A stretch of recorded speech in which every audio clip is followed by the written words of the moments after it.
अगर राजा रघुवंशी की हत्या मेघालय के शिलोंग में नहीं होती तो किस तरह से होती? क्या सोनम रघुवंशी ने राजा की हत्या के लिए प्लान बी भी तैयार करके रखा था?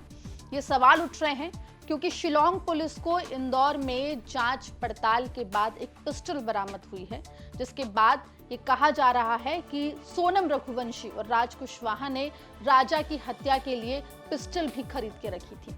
विस्तार से आपको इस रिपोर्ट में हम बताएंगे। नमस्कार, आप देख रहे हैं एमपी तक और मैं हूं आपके साथ आकांक्षा ठाकुर। दर्शकों को बता दें कि इंदौर के कारोबारी राजा रघुवंशी की हत्या की गुत्थी सुलझी हुई तो नजर आती है, लेकिन इसमें परत दर परत नए नए खुलासे होते जा रहे हैं। शिलोंग पुलिस हाल ही के दिनों में इंदौर में थी, जहां पर 3 और आरोपियों को शिलोंग पुलिस ने गिरफ्तार किया था, जिसमें एक था शिलोम जेम्स, जो कि वो ब्रोकर है जिसने सोनम रघुवंशी को मकान दिलाया था राजा की हत्या के बाद छिपने के लिए।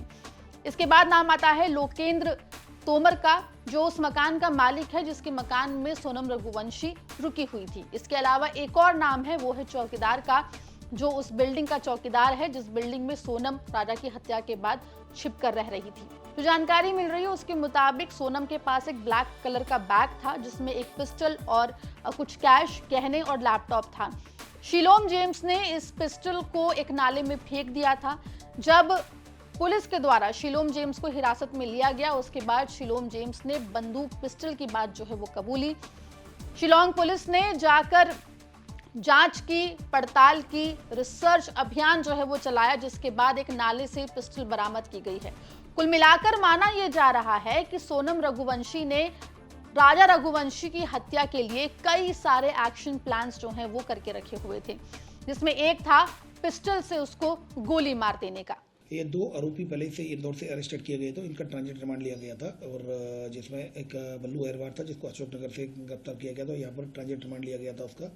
और इसके अलावा सेलोन जेम्स था जिसको भी इंदौर और देवास के बीच से गिरफ्तार किया गया था, उसको भी अरेस्ट किया जाकर इसका भी ट्रांजिट रिमांड लिया गया था। और तीसरा आरोपी ग्वालियर से लोकेंद्र को वहाँ से गिरफ्तार किया जाकर वहीं ग्वालियर से ट्रांजिट रिमांड लिया जाकर आज इंदौर लेकर आए गए थे। और इंदौर आने के बाद इन्वेस्टिगेशन के पॉइंट ऑफ व्यू से आज इनके द्वारा इन्वेस्टिगेशन कंप्लीट की है और अब तीनों आरोपियों को लेकर ये लोग आज शिलोंग के लिए एसआईटी रवाना हो गई है। आज कहाँ सर्चिंग करी थी सर? ये इन्वेस्टिगेशन पॉइंट ऑफ व्यू से कुछ कई जगह गए थे। इसमें क्राइम ब्रांच की टीम लगाई गई थी और इनके द्वारा अपनी इन्वेस्टिगेशन में एविडेंसेस कलेक्ट किए गए थे।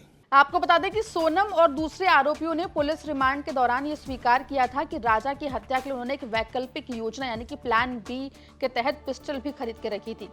आरोपियों के इसी कबूलनामे के आधार पर मेघालय पुलिस इंदौर में सबूतों की तलाश में जुटी हुई थी। आरोपी शिलोम जेम्स ने पूछताछ में बताया कि उसने सोनम का लैपटॉप इसी नाले में फेंका था, लेकिन अब तक लैपटॉप तो नहीं मिला है, लेकिन दर्शकों को बता दें कि पिस्टल जो है वो मिल चुकी है। वहीं जिस फ्लैट में हत्या के बाद राजा की पत्नी सोनम रघुवंशी रुकी हुई थी, उसके मालिक लोकेंद्र सिंह तोमर को 3 दिन के ट्रांजिट रिमांड पर लिया गया है। इसके अलावा शिलोम जेम्स और चौकीदार को भी पुलिस के द्वारा ट्रांजिट रिमांड पर शिलोंग वापस लेकर जाया गया है, जहां पर माना जा रहा है कि अब शिलोंग पुलिस जो है वो पूछताछ करेगी और इस मामले में कोई नए पहलू जो है वो भी सामने आ सकते हैं।